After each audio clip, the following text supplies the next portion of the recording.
নমস্কার, ছোটদের ভালোবাসা জানিয়ে এই যে আজকে আবার চলে আসলাম। এখন রান্না হবে ডিমের তরকারি। এই যে তোমরা এখন কেমন আছো? আশা করি ভালোই আছো। শুরু থেকে লাস্ট পর্যন্ত আমার ভিডিওটা দেখবা।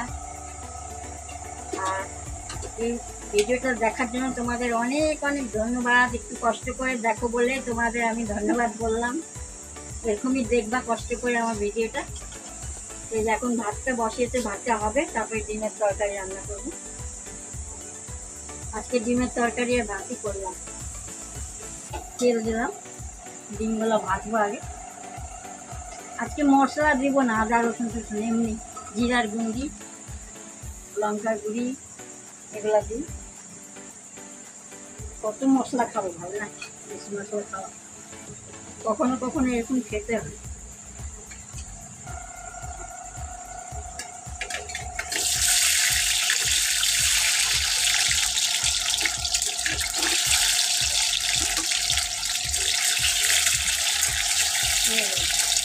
জমি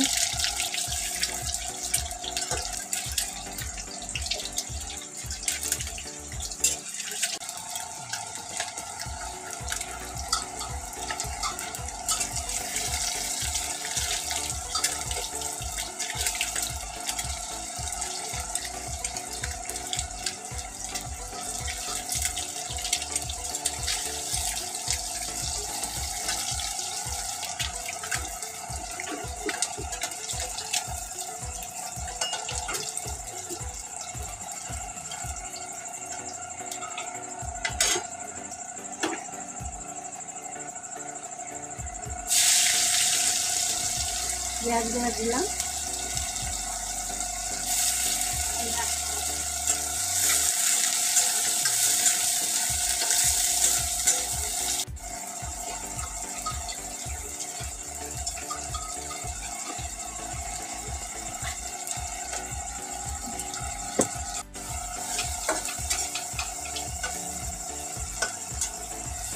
আগেকার পেঁয়াজের মতন এখনকার পেঁয়াজ গলেই না, কি সুন্দর আগে গলছে।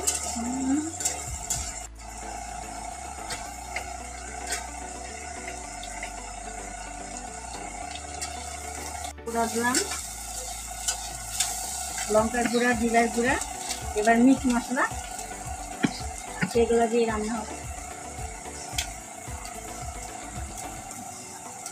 মিট মশলা দিলাম,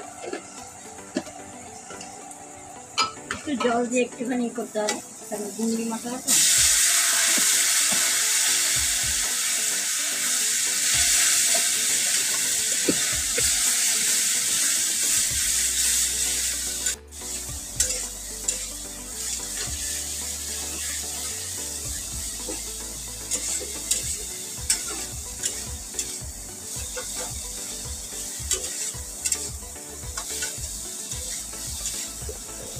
জল দিলাম এবার।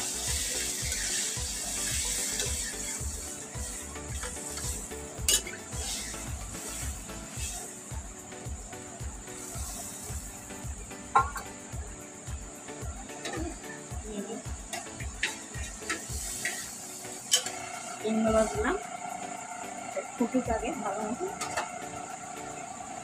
আমার জেনির জন্য আমার হয়ে গেছে বন্ধুরা। এই যে আমি আজকে বিনা মশলাতেই বানালাম, মনে কিছু করো না, কেন আজকে আমার মশলা করতে ইচ্ছে করলো না। আর গরমের মধ্যে বেশি মশলাও খাওয়া ভালো না, যার জন্য আমি পেঁয়াজ ফোড়ন দিয়ে আলু সিদ্ধ করে সব মশলা গুঁড়ি মশলা দিয়ে রান্না করলাম। খালি পেঁয়াজটা, আদাটা আর রসুনটা খালি দিই, আর সব তো দিলাম। তো এই যে আমাদের রান্না আজকে এটাই। কেমন হয়েছে বলবা।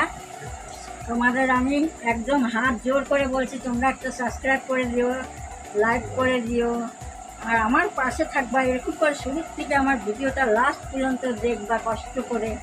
অনেক অনেক ধন্যবাদ তোমাদের এই কষ্ট করে ভিডিওটা দেখার জন্য। আর আমার পাশে থাকবা এরকম করে। সুস্থ থাকবা, ভালো থাকবা। আবার কালকে দেখা হবে। টাটা।